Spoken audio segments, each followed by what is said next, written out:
sobre algumas coisas. É incrível como Deus fala comigo usando a abelha. Hoje de manhã eu estava tomando banho, falando com o Senhor algumas coisas, de repente entra uma abelha no box do banheiro e eu já sabia que era o Espírito Santo falando comigo. Eu fiz assim, a abelha sentou na minha mão, tirei até foto. Hã? Entrou uma abelha no seu banheiro hoje também. Aí tudo bem, a abelha foi embora, agradeceu ao Senhor. Chegou agora no final da tarde, eu comecei a orar as mesmas coisas que eu estava orando de manhã. É incrível como nós somos, é isso que o Senhor falou comigo no carro vindo para cá. Como que nós temos uma força de atração para duvidar das coisas extraordinárias que Deus pode fazer na nossa vida. Sabia disso? E eu conversando com o pai, porque foi isso que o Espírito Santo falou comigo no carro vindo para cá. Que nós somos atraídos, nós temos uma queda pela dúvida das coisas extraordinárias que Deus pode fazer na nossa vida. Eu comecei a questionar, mas por que Deus? Por que de tempo em tempo a gente questiona isso mesmo, Deus? O senhor vai fazer isso mesmo? Que eu estava no banheiro hoje à tarde, questionando a mesma coisa com Deus que eu estava questionando de manhã. Sabe o que aconteceu? Entrou a abelha de novo no meu box, pela segunda vez, e pousou na minha mão de novo. E eu tirei outra foto. Falei, tá bom, Deus, 2 vezes não tem nem como duvidar um negócio desse. Já entendi que o senhor está afirmando, é isso daí. E aí Deus falou para mim, eu entendo que Deus falou isso para mim, que esse comodismo, esse conforto, ele é muito mais fácil de viver do que você viver na expectativa do extraordinário de Deus. Você não esperar nada grande de Deus é muito mais confortável do que você esperar alguma coisa grande que Ele já prometeu que Ele vai fazer na tua vida. Por quê? Porque nada que Deus faz grande em nossas vidas, nada do que Ele faz grande em nossas vidas, Ele não vai pedir que a gente dê um passo em direção ao extraordinário.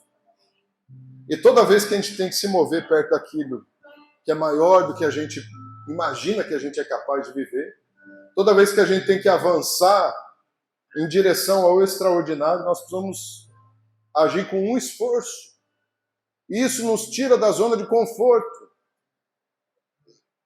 Eu, numa época quando eu estava buscando bastante estudos das emoções, né, da mente, com o pessoal do Augusto Cury, uma coisa ficou muito marcante, que o nosso cérebro, ele nos vicia nas rotinas, porque tudo que é rotina gasta menos energia cerebral. Então, por que a gente é viciado na rotina? A gente acorda de manhã, talvez você não perceba, mas você tem uma rotina. Tem o lado da cama que você levanta, né? Tem alguns escovam o dente primeiro, outros vão direto para o café, outros fazem alguma outra coisa. Mas se você anotar, você vai perceber que pelo menos uns 20 dias no meio dos 30, você faz coisas parecidas. E por quê? Não é porque você escolheu, é porque o cérebro vai no automático, e no automático ele não gasta tanta energia. Então o nosso cérebro gosta desse conforto de não querer fazer alguma coisa diferente. Se você parar para analisar, a gente pega sempre o mesmo caminho de volta para casa, às vezes quando vai para o trabalho. Quantos de vocês não devem ter pego, às vezes, já aconteceu comigo, às vezes está com o sobrinho no carro, tem que levar na casa do sobrinho, a hora que eu vejo eu estou indo de volta para casa. Porque já está no automático. Nós somos acostumados no automático a viver de acordo com o que encaixa no nosso limite. Mas Deus te chama para alguma coisa fora dos teus limites. Deus te chama para viver alguma coisa muito mais exponencial. Deus te chama para poder sair dessa zona de conforto, para ir em direção a esse extraordinário. E Deus quer fazer coisas extraordinárias através da tua vida.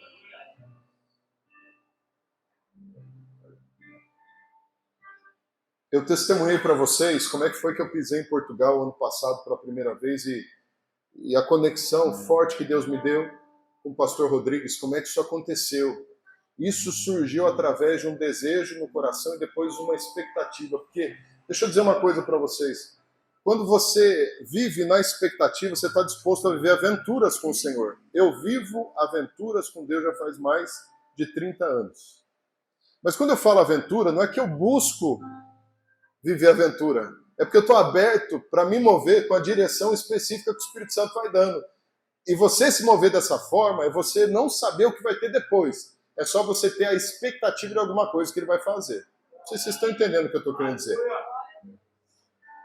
E eu não fazia ideia da grandeza dessa conexão com o pastor Rodrigues em Portugal. E de repente, esse ano nós fomos convidados para ir no maior evento cristão que aconteceu em Portugal nos últimos anos, que foi o The Change, que aconteceu no Benfica, em Lisboa. Muita gente deixou de se envolver nesse evento porque estava acontecendo a mesma semana em Lisboa o evento da juventude da Igreja Católica. E realmente tinha cerca de mais de 1 milhão de jovens e pessoas de fora de Portugal. Você imagina, se Lisboa eu acho que deve ter, não chega a 2 milhões de pessoas, de repente vem mais 1 milhão para Lisboa. É muita gente. Eu andava com a Priscila, a gente pegava metrô e era uma galerona de jovens de tudo quanto é nação. Você olhava, todos da Igreja Católica, você olhava assim e falava, meu Deus, que coisa linda. Eu fiquei com inveja, para dizer a verdade, do trabalho deles. E sabe uma coisa que eu cheguei e falei para a Priscila? Falei assim, amor, você viu algum desses jovens usando alguma roupa promíscua, fazendo alguma bagunça, alguma baderna, fazendo alguma coisa ideologicamente diferente, que a gente não precisa nem falar aqui? Não. Todo mundo ali cantando louvores no meio da rua, lendo a Bíblia. Uma coisa assim absurda, mas enfim. Nós fomos para esse evento. Uma cantora muito conhecida aí, aqui brasileira, ela cancelou a participação no evento um dia antes, porque ela ficou sabendo que ia ter muitos católicos no evento, no Benfica. De repente, nós fomos colocados na sala VIP desse evento. E tinham lá cardeais, bispos de alto escalão da Igreja Católica. Eu conheci o pregador do Papa. Vocês não sabem, mas o Papa tem um pregador pessoal. É um cara que ministra para o Papa. Ele estava nessa sala e eu estava nessa sala. Mas sabe o que mais que eu descobri? O líder da Jocum da Espanha, que é um argentino, ele abriu mão da base missionária evangélica cristã, porque ele abriu uma base evangélica cristã dentro da Igreja Católica na Espanha. E inúmeros jovens estão conhecendo Jesus através do trabalho discipulado que a Jocum faz dentro da maior Igreja Católica da Espanha. Aí eu conheci um outro que está trabalhando uma outra área na Europa dessa forma. E aí você começa a entender que o mundo espiritual, na expansão e conquista, ela não é daqueles que estão presos na caixa, mas são daqueles que entendem as oportunidades fora do padrão humano, com o interesse de alcançar vidas para Jesus, exaltando somente em Deus, que é o Senhor.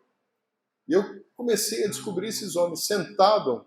De repente eu olho assim, na sala VIP, está lá a Priscila sentada do lado de um senhorzinho. Cheguei perto, ela, amor, senta aqui, você precisa conhecer esse homem.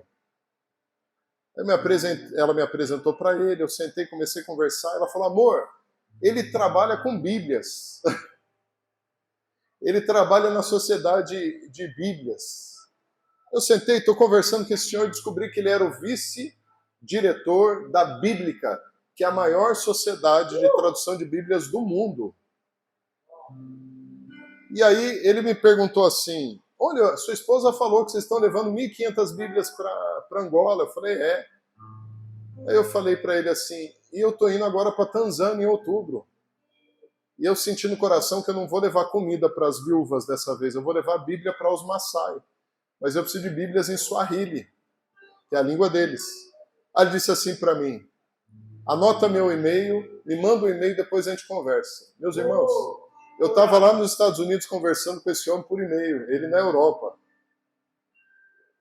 Deus moveu as águas, eu consegui 200 Bíblias em Swahili. Calma, eu ainda tinha que pagar uma parte das Bíblias, eles pagaram metade do valor. A minha parte era $800. Já está pago. simplesmente eu me propor a viver uma aventura na expectativa de algo extraordinário que Deus poderia fazer.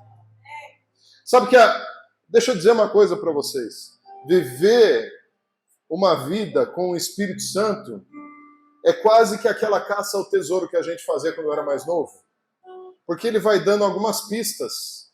Sabe quando você chega e acha uma pista lá debaixo de uma pedra? Ó, agora você tem que lembrar da música tal para você saber onde é que vai estar a próxima pista. O Espírito Santo se move dessa forma. Se você quiser viver uma vida de aventuras, peça para Deus discernimento, porque ele dá algumas direções, mas ele não dá toda. Foi assim que aconteceu com José no Egito. José, quando teve o sonho, ele sonhou o final só, que os irmãos estariam se prostrando para ele. Mas ele não sonhou o processo.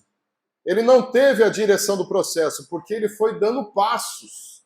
Deus quer te levar a dar passos. Esses passos são reveladores.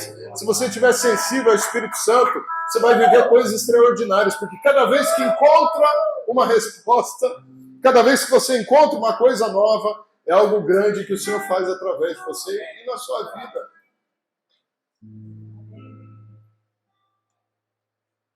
Coisas extraordinárias. E aí eu estava ali na conferência. Nunca na vida eu ia imaginar que isso ia acontecer comigo, né? Mas aí, de repente, eu estava na conferência do ministério que eu admirei por tantos anos, que é o ministério do Reinhard Bonnke, um dos maiores evangelistas aí do nosso século. Sabe quantas vidas eles alcançaram em 50 anos, meus irmãos? 80 milhões de almas para Jesus em 50 anos. Você sabe o que é isso? Eu olho esse tanto de alma e falo, Jesus, isso é muita coisa, 80 milhões. É quase que um pouquinho menos da metade da população do Brasil. 80 milhões de almas para Jesus. E eu estava na conferência Fire, que é a conferência Fogo. E o pastor Cláudio Frison, que é um pastor que sempre prega nas movimentações do Blue Eagle, do Descende. Ele ministra muito aqui no Brasil, ele é argentino. A igreja dele tem quase 200 mil pessoas na Argentina. Uma coisa enorme. Esse homem é um avivalista. E é engraçado que eu estava ali sentado ouvindo ele pregar. Eu admiro, às vezes, ver pregações de mestres. Eu posso entrar no modelo mestre para pregar. Mas uma coisa que me amarra é quando eu vejo um cara cheio do Espírito Santo, que ele abre um versículo e de repente o Espírito Santo começa a se mover, e você nem sabe de onde ele veio, para onde ele vai, mas você está preso naquilo que ele está te entregando. E ele está ali falando que quando ele era jovem, ele tinha uma sede de viver um avivamento, de poder levar avivamento para os lugares, de viver um avivamento ali na cidade dele. E eu comecei a ouvir ele falar, falei, puxa Deus, eu vivo essa mesma busca. Ele pegava avião, ia para um país e recebia, ia para outro país, mas nada acontecia ali na igreja dele, na Argentina. Até que um dia ele participou do avivamento de Brownsville, na Flórida, e o Senhor parece que jogou um fogo nesse homem. E ele voltou pegando fogo para a Argentina. E esse fogo foi pegando, e aonde ele foi passando, pessoas eram salvas, curadas, batizadas no Espírito Santo. E hoje, esse senhorzinho aí que tem mais de quase 80 anos de idade, ele continua com o mesmo fogo, o mesmo vigor, pulando, gritando, sorrindo, para falar desse Espírito Santo. E foi compartilhado alguma coisa ali, que o Espírito Santo falou algo específico para mim, que eu falei, que eu senti, eu preciso compartilhar isso com vocês. Está lá em Gênesis, capítulo 26.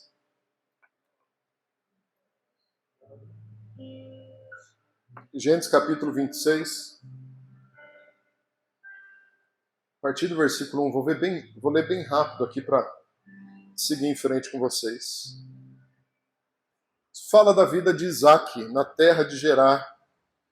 Houve fome naquela terra, como tinha acontecido no tempo de Abraão.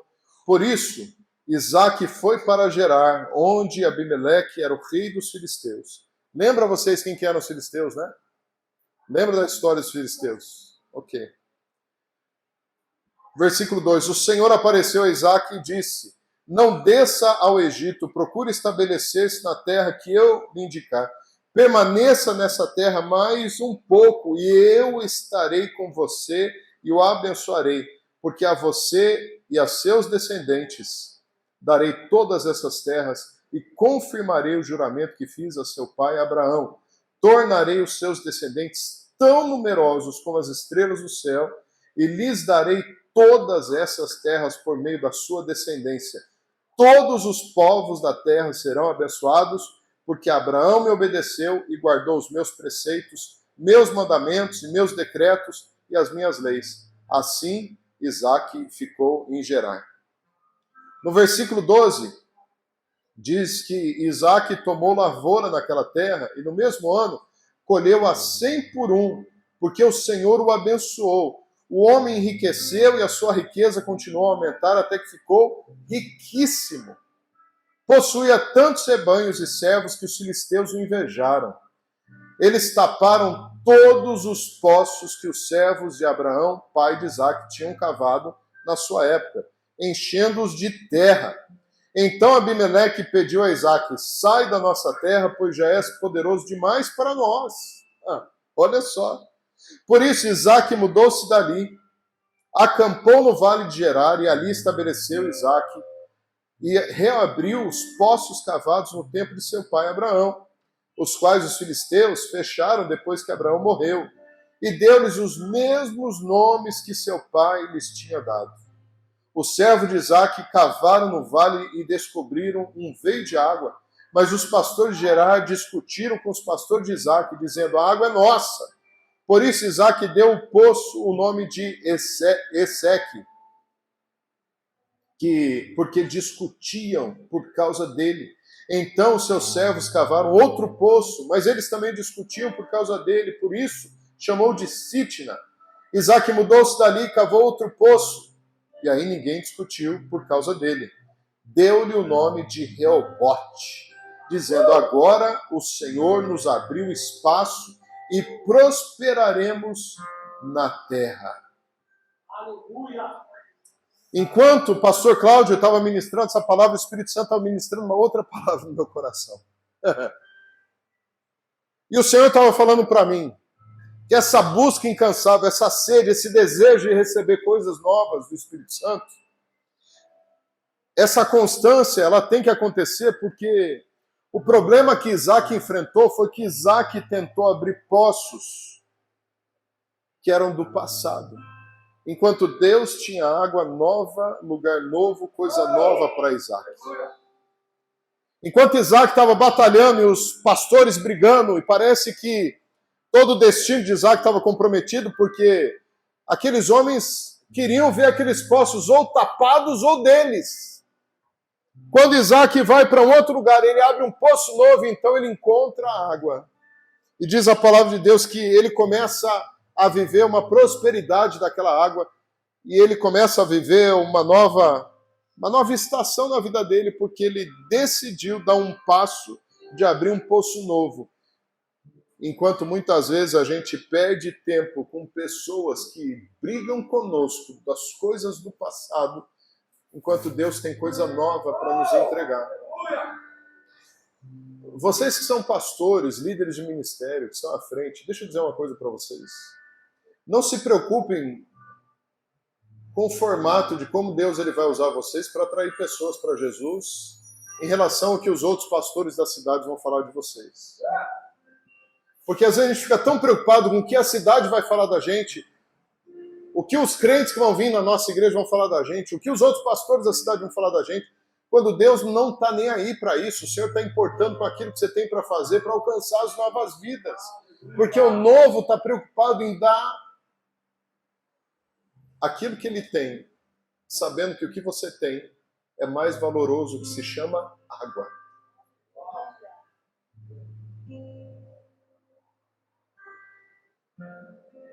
Tem gente que está cavando esse poço, está tentando desentulhar.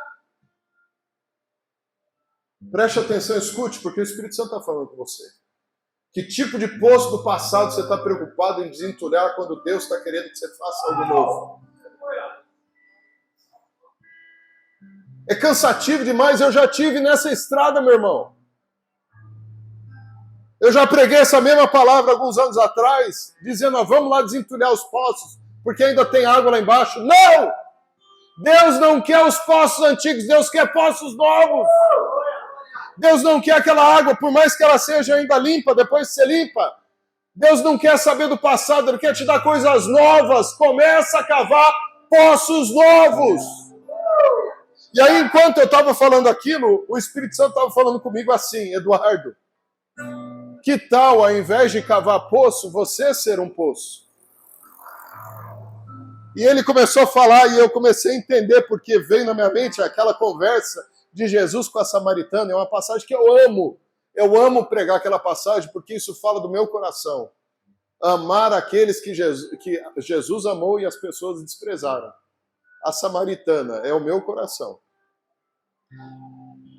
E aí eu vejo a samaritana ali no poço. Jesus ele pede água para ela e aí Jesus ele fala para ela, aquele que beber da minha água jamais terá sede. Aí o Espírito Santo começou a falar para mim, Eduardo, você é um poço, você é uma fonte. Você é uma fonte. E eu falei, peraí, então a mensagem evoluiu. Então eu não vou ter que cavar. O negócio já está aqui. Está aí dentro. Peraí, então o trabalho muda, eu não vou ter que suar para cavar, eu simplesmente vou ter que liberar. Está aí dentro. Você que não está liberando água. Meu irmão, quando o Espírito Santo começou a falar isso comigo, sabe o que aconteceu? O pastor Cláudio falou assim, na hora, em espanhol. Tu eres la fonte. Está dentro de ti. Eu falei, uau, o Espírito Santo falou com ele também. A fonte está aí, porque esse Jesus, esse Espírito Santo que habita dentro de você, você tem água, não porque você precisa de um poço buscar, está fluindo aí dentro, você só precisa abrir a ponte. Abre e deixa vazar essa água. Deixe que aquele que tem sede beba daquilo que você tem para entregar. Deixe que aquele que está morrendo, sedento, possa encontrar água fresca dentro de você. Agora, se ele não está encontrando água fresca, é porque você não está renovando as águas. Porque a água fresca, ela vem de veias renováveis. Porque se ela para, a água fica salobra, podre.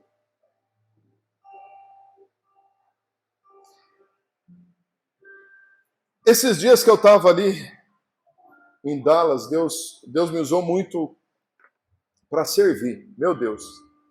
Eu servi o coração dos irmãos. Pastor muito amigo, pastor Carlos. Foi a primeira igreja que eu participei quando eu mudei para Dallas em 2000 e ele era um presbítero na igreja. Depois, em 2002, eu fui ordenado. E o pastor Carlos, ele tinha um desejo de estudar num seminário. E eu auxiliei ele a entrar no seminário. E aí, depois que ele termina o seminário, o pastor Carlos foi ordenado. Eu participei da ordenação dele. Fui uma das pessoas que ordenaram ele ali em Dallas.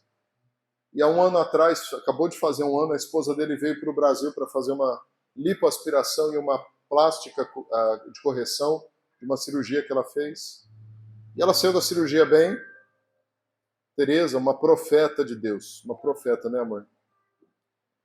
E aí, de repente, depois de 3 dias, a barriga dela inchando, e os médicos diziam que era normal, que era gases que gerava por causa da cirurgia, mas aí, com tanta dor, levaram ela para o pronto-socorro. Quando chegaram lá, que abriram, ela já estava com infecção generalizada. Aí a Tereza veio a óbito, faleceu aqui no Brasil. O pastor Carlos teve que vir aqui para o Brasil para enterrar a esposa. Fez 1 ano agora. Ele está agora na Bahia, ele foi visitar.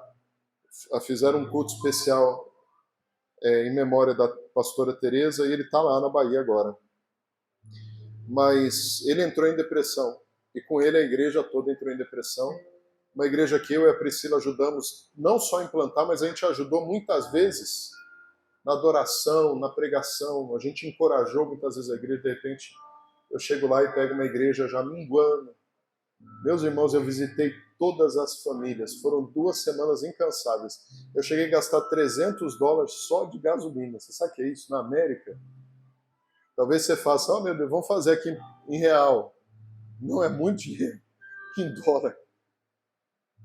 Visitando um por um, encorajando, orando, trazendo palavra específica para cada um.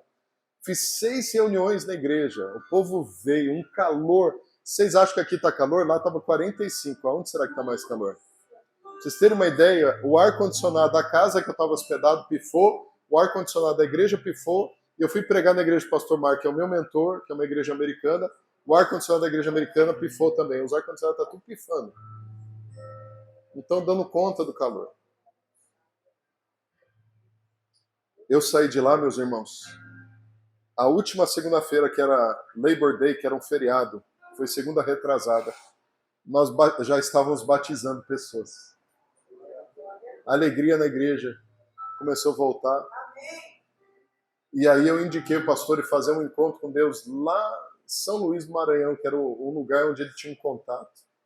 E nós vamos implantar um retiro de cura interior, avivamento lá agora, esse ano que vem. Vamos estar levando uma equipe daqui para lá, para Dallas. E vai ser extraordinário. Nessas minhas andanças, o Senhor foi falando comigo, a começar em Dallas e depois lá em Orlando, que foi minha última parada. E o Senhor me trouxe uma situação que aconteceu nos Estados Unidos na década de 70. Na década de 70 aconteceu uma situação muito forte nos Estados Unidos, que foi o movimento hippie. E esse movimento hippie foi um movimento que juntava jovens, e esses jovens eles tinham uma intenção muito positiva até, porque qual que era a bandeira do movimento hippie? Paz e amor. Não era isso? Tanto é que esse símbolo aqui foi usado no movimento hippie até dizer chega, paz e amor. E aí tinha outras coisas, né? Sexo e drogas livre. Era desse jeito o movimento. E eles brigavam contra o governo, não faça guerras, faça amor. Era o slogan dos hippies. E eles foram aumentando. Milhões de hippies na América. Foi, acho que um dos maiores movimentos juvenis da América foi o movimento de hippie. E aconteceu que um pastor de uma igreja bem tradicional, a filha dele, que já era uma adulta, jovem, né? Ela estava perdendo já o interesse pela igreja, tinha poucas pessoas na igreja, porque era uma igreja que estava bem fechada em dogmas, em doutrinas, e uma pregação assim que dava mais um peso sobre o povo do que trazia esperança.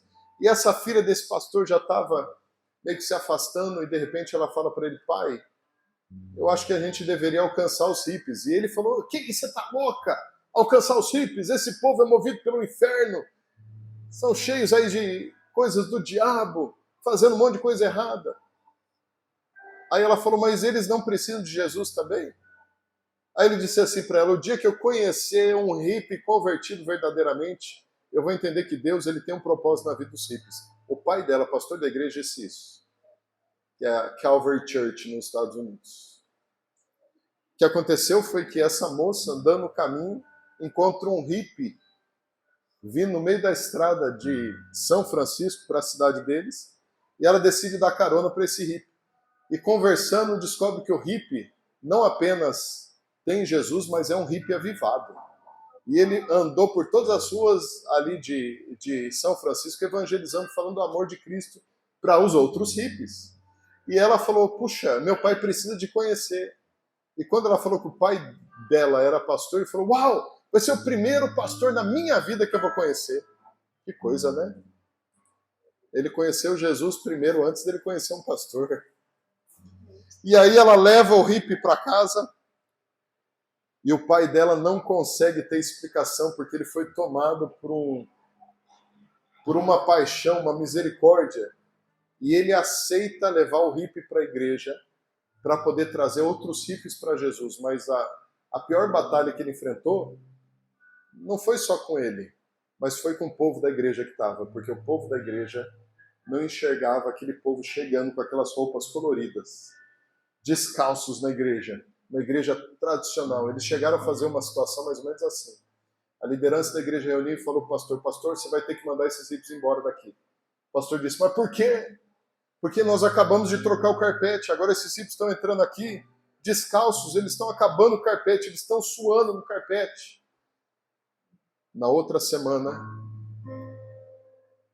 os membros da igreja chegaram, a igreja estava sem carpete. Pastor, cadê o carpete da igreja? O que aconteceu com o carpete que nós pagamos caríssimo? Ele disse assim: se o carpete impede pessoas de entrarem na casa de Deus, então quem tem que sair é o carpete, não são as pessoas. E aquele movimento começou a crescer dentro da igreja desse pastor, até que esses tradicionais decidiram sair. E os hippies tomaram conta da igreja. Tomaram ao ponto do pastor ter que alugar uma tenda que cabia lá quase 800 pessoas. Ele esperava que ia ter umas 100 pessoas na primeira reunião. Na primeira reunião ficou gente do lado de fora, hippie. E aí o Senhor, o Espírito Santo começou a se mover com curas e palavras de conhecimento. Os hippies começaram a aceitar Jesus, ser batizados do Espírito Santo. E eles disseram o seguinte: por que a gente não pode se batizar agora? Eles saíram do culto domingo de manhã, correram para a praia. Só ali já foram quase 500 pessoas batizadas. Depois disso, eles tinham batismos semanais de cerca de 1.000 pessoas por semana. Se tornou o maior movimento de conversão dos Estados Unidos, chamado Jesus Revolution, a Revolução Jesus. E aí, imagina vocês, Deus está falando comigo com isso desde Dallas, esse movimento, e Deus me mostrando uma coisa chave. Porque, assim como vocês, eu já fui muito desesperado pela situação que a gente está vendo no mundo, porque a moral está sendo quebrada, a ideologia está sendo exaltada, ideologias que você não consegue nem explicar. Tem pessoas que, agora há pouco, teve uma reunião de mais de uma centena de pessoas que se dizem que são cachorros, na Alemanha. E estão todos lá vestidos de cachorro no chão, tiraram uma foto deles. Talvez foi um dog que tirou a selfie, mas estava lá. E a gente olha para tudo isso, a gente vê a situação das escolas, os filhos que a gente manda, a gente vê tudo isso e a gente fala: vamos se levantar e vamos brigar! Vamos bater com essa galera! E sabe o que Deus falou para mim? Escute, abra aí, Mateus capítulo 16, versículo 8. Vou falar o que Deus falou para mim. Eu libero isso sobre a tua vida em nome de Jesus. Mateus capítulo 16.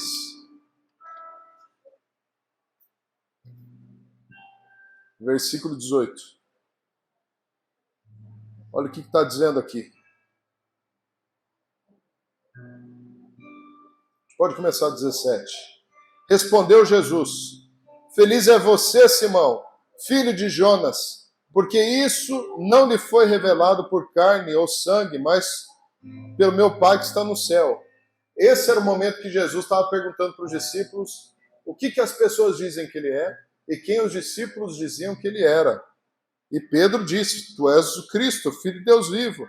E aí ele continua no versículo 18: eu lhe digo que você é Pedro, e sobre esta pedra edificarei a minha igreja, e as portas do inferno não prevalecerão contra ela. E eu recebendo esse download do céu, esse tanto de informação, porque eu vou tentar trazer para vocês tudo aquilo que eu imaginei, tudo aquilo que o Espírito Santo colocou aqui na minha cachola, mas assim, eu comecei a pesquisar aqui e falei: meu Deus, eu preciso ir no fundo dessa palavra. Como é que Jesus usou?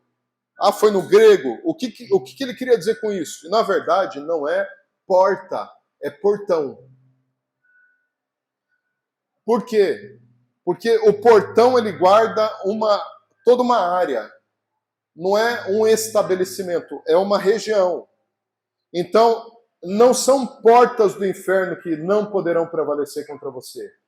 São portões do inferno. Porém, deixa eu te dizer uma coisa. Alguém aqui, tirando os memes da internet, alguém aqui já foi atacado por um portão alguma vez na vida? Sim ou não? Alguém aqui já foi atacado por algum portão? Não, né? Portão não tem vida, né? Jesus foi bem enfático. Não. Portão não ataca ninguém. Quando ele está falando que as portas do inferno, os portões do inferno, não prevalecerão contra a igreja, o que ele está dizendo, meus amados, é que nós somos chamados para poder arrebentar esses portões, pisar no inferno e saquear as almas, porque é tempo, é autoridade, foi entregue para nós, nós já temos aquilo que nós precisamos, já está aqui dentro. E aí, ao mesmo tempo, Deus me trouxe aquela imagem dos hippies. Aí eu comecei a investigar. Muitas igrejas se levantaram contra o movimento Jesus Revolution. Muitas igrejas históricas se levantaram. Isso é uma coisa do inferno. Inclusive o Bill Johnson, da Bethel, ele com a esposa falecida, eram chamados por vários anos de hippies, porque o Bill Johnson foi hippie, foi um dos que aceitaram Jesus nesse movimento. Então eles diziam que a Bethel é uma igreja mística, uma igreja hippie. Eu fui lá, eu vi. É uma igreja bem sobrenatural, para dizer a verdade. Eu gostaria de ter uma igreja, ou fazer parte de uma igreja dessa. O que eu estou querendo dizer para vocês é que nós estamos prestes a viver, para aqueles que entendem, o momento mais empolgante das nossas vidas. O aumento e a confusão das trevas são oportunitários para que a gente possa gerar todo um movimento de conversão em massa na Terra. Vocês estão entendendo? Aqueles que acordaram não olharam os hippies como um movimento perigoso para a nação. Eles olharam como um movimento trampolim para poder gerar salvação através desses homens. E Jesus fez a mesma coisa com o governo romano. Jesus fez a mesma coisa. Jesus se levantou contra a autoridade romana. Jesus ele usou toda a influência romana para poder expandir o próprio evangelho. Meus queridos, acordem! A maior estratégia não é a que vai contra, mas é aquela que usa a arma do inimigo para poder ganhar a guerra que você quer. A maior estratégia não é você ter medo porque as trevas estão crescendo, mas é você entender que as trevas agora estão tendo que abrir caminho, porque os portões do inferno não podem prevalecer contra nós que somos a igreja. Então abra os portões. Saqueie o inferno. Alcance essas pessoas. Abra a mente. Saia da sua caixinha. Porque senão você vai se assustar. Porque se você for mesmo para o céu, só você e Jesus sabe, talvez. Mas talvez lá, você vai se assustar com as pessoas que você vai encontrar. E talvez você vai se assustar também com as pessoas que você não vai encontrar.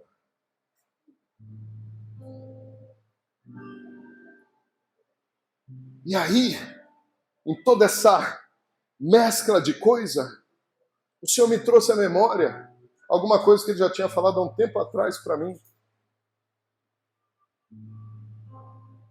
Tem uma imagem aí, pastora, coloca para mim, por favor, no telão. Lá em Gênesis, quando Deus ele cria o homem, quando Ele cria Adão, eu não estou dizendo em Gênesis 1, eu estou dizendo em Gênesis 2, quando ele forma Adão, e Ele dá esse nome de Adão para Adão. Alguns anos atrás o Senhor ministrou no meu coração sobre... Porque assim, são significados, são coisas que o Espírito Santo vai te instigando e o Senhor vai trazendo revelação. Então o Senhor colocou no meu coração sobre a palavra Adão. E aí, olha só, isso é Adão em hebraico. São três letras apenas do alfabeto hebraico. A primeira é Mem, a do meio é Dalet, e a segunda é o Aleph. A terceira é o Aleph, é a última. O Mem significa, olha isso, águas que fluirão do seu interior como rios de água viva. Esse é o significado do Mem. O Dalet é portal, já vou te explicar. E o Aleph é líder. Resumindo, Adão é líder que é portal do fluir de águas. O Senhor me mostrou isso alguns anos atrás, mas de repente essa semana o Senhor me trouxe a memória de novo, Eduardo. Você está entendendo o quebra-cabeça? Porque entenda uma coisa, nós somos colocados nessa terra para sermos a ponte entre o mundo do espírito e o mundo da matéria. O mundo do espírito só consegue fluir nessa terra porque nós liberamos o mundo do espírito nessa terra. Nós recebemos, foi outorgado para nós a autoridade na terra. O Senhor está sobre tudo, Jesus também, mas nem os anjos estão. Porque foi dado para nós e não para os anjos da terra, sabia disso? Os anjos trabalham em nosso favor. E olha que coisa poderosa. Por que o demônio ele precisa de uma vida para se apossar? Para que ele possa fazer alguma coisa? Porque ele não tem autoridade para fluir se ele não receber a autoridade de seres humanos, que têm autoridade nessa terra. Por isso eu e você somos Dalet. Nós somos portais do céu na terra. Portais do céu na terra. E depois, quando o Senhor começou a falar comigo nessa semana, ao longo da pregação do Cláudio Frison, sobre as águas, e aí o Senhor me traz a memória que começa água, da onde flui, nós temos esse fluir de águas. É porque, na verdade, quando a Bíblia fala dessa água, ela está falando do próprio sêmen humano, por incrível que pareça. Mas isso significa multiplicação de vida. Mas no mundo do Espírito, profeticamente falando, nós somos aqueles que liberamos as coisas novas para a terra, meus irmãos. Eu estou cansado de sentar com pessoas cheias de crise, essas pessoas elas têm o mesmo discurso negativo. Ah, porque é esse problema, é porque essa pessoa, é porque, e quando é finança, é porque eu tenho andado apertado e tudo mais, tudo isso, tudo bem, faz parte da vida, mas quando você se envolve com a fonte que está fluindo de você, e o teu ambiente está cheio dessa fonte de coisas negativas, muito mais dessas coisas negativas começam a acontecer na tua vida. Porque o Senhor nos deu autorização e autoridade para sermos portais. O que você atrai é o que você está liberando. O que você atrai é o que você está liberando para a vida das pessoas e em volta da tua vida. Tem pessoas que vêm e falam para mim. E outra coisa, eu recebo mensagens inúmeras na internet. Tem gente que fala, me leva para fazer tal coisa. Eu quero ir para tal país com você. O povo não entende o mistério do negócio. Eu não vou atrás, é ele que me direciona. Agora, para mim poder realizar, eu preciso começar a profetizar naquilo que eu acredito que Deus vai fazer. Porque nós precisamos fluir. A gente ora, seja curado, eu declaro cura, mas no teu coração você não está nem acreditando, porque você está doente. E a cura não vem, não é porque Deus não pode fazer, mas é por o que você está liberando. Eu já andei doente. Eu já tive uma fase doente.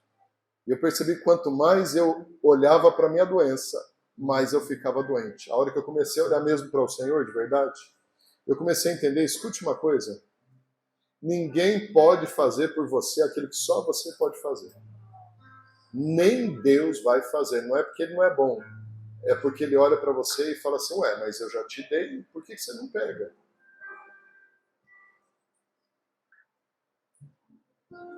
Existem acessos de coisas, recursos e lugares que o Senhor já te deu a oportunidade. Você só não está acessando porque você não acredita ou porque você está fechando o caminho.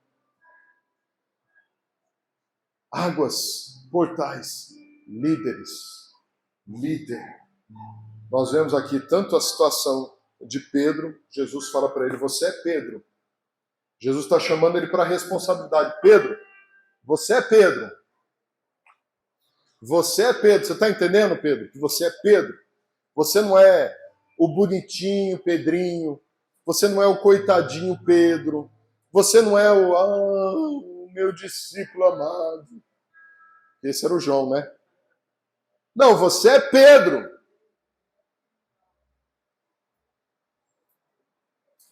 Qual é o teu nome? Você que está aqui nessa noite, qual é o teu nome? É o nome que Jesus ele te fez nascer com esse nome. Mas existe uma responsabilidade, existe uma autoridade, existe algo tremendo que Deus ele fez você nascer já desde quando você estava no ventre da tua mãe. Quem é você? Eu tenho uma dificuldade enorme quando eu sento uma vez, sento duas e sento três com pessoas que têm essa atração pelo vitimismo. Eu recebi uma mensagem no meu WhatsApp de uma mulher falando assim, chorando, uma mensagem, 3 mensagens longas de quase 3 minutos, essa mulher chorando, porque a gente não tem comida, porque o meu marido está sem trabalho, porque não sei o que, não sei o que lá. Aí eu peguei e falei assim para ela, minha irmã, que coisa, que situação, porque geralmente, número estranho, eu nem respondo mais. Porque esse tipo de mensagem eu recebo muito, vocês não fazem ideia.